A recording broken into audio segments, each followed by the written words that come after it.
Ikan gepi atau Phacelia reticulata berasal dari daerah Amerika Selatan, tepatnya di daerah Amazon. Ikan gepi merupakan salah satu jenis ikan air tawar yang memiliki penampilan morfologi cukup menarik dan toleransi yang tinggi terhadap kondisi perairan yang kurang baik. Ikan gepi bersifat omnivora dan memiliki panjang tubuh sekitar 5-6 cm. Ikan gepi merupakan ikan yang bersifat ovovivipar, yaitu ikan yang bertelur dan melahirkan. Selama di dalam perut induknya, embrio mendapat makanan bukan langsung dari induknya, melainkan dari kuning telur. Ikan gepi memiliki gonad yang cepat berkembang, yaitu 3 minggu setelah larva lahir gonopodium pada jantan telah berkembang. Gonad adalah bagian dari organ reproduksi pada ikan yang menghasilkan telur pada ikan betina dan sperma pada ikan jantan. Perkembangan gonad meliputi 2 fase, yaitu fase pertumbuhan dan fase pematangan yang dikendalikan oleh sistem endokrin. Pada fase awal pertumbuhan gonad, diferensiasi kelamin belum tuntas sehingga masih bisa diarahkan dengan pemberian hormon steroid. Diferensiasi kelamin merupakan proses perkembangan gonad ikan menjadi jaringan yang definitif melalui serangkaian kejadian yang memungkinkan kelamin gonotip terekspresi menjadi seks fenotip.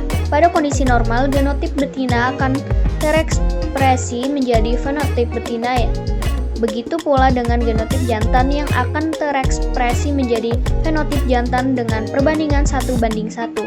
Tetapi apabila proses diferensiasi kelamin mengalami intervensi dengan bahan-bahan seperti hormon, maka akan mengalami perkembangan gonad yang berlawanan. Jenis kelamin suatu individu ditentukan bersama oleh faktor genetik dan lingkungan. Faktor genetik yang menentukan jenis kelamin adalah kromosom. Faktor-faktor eksternal dan internal lainnya ikut pula dalam mengatur proses ini. Dalam pertumbuhan suatu spesies, fungsi masing-masing organ dipengaruhi oleh umur dan ukuran individu tersebut. Pada awal perkembangan embrio, faktor genetislah yang menentukan arah perkembangan organ kelamin primer, yaitu testis atau ovarium.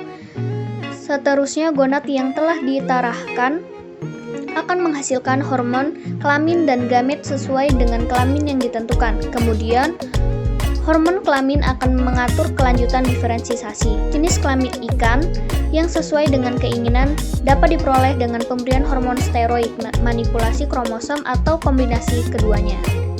Fisiologi kelamin dapat dipengaruhi dengan menggunakan hormon steroid. Hormon tersebut pada awalnya ikut menentukan diferensiasi kelamin. Selanjutnya, hormon ini dapat menentukan ciri-ciri kelamin eksternal ovulasi, spermiasi, tingkah laku kawin ikan, pemijahan, dan reproduksi fermon. Jadi, yang dipengaruhi pada awalnya adalah diferensiasi kelamin dalam arti kata organ reproduksinya sendiri. Baru diikuti ciri-ciri kelamin eksternal.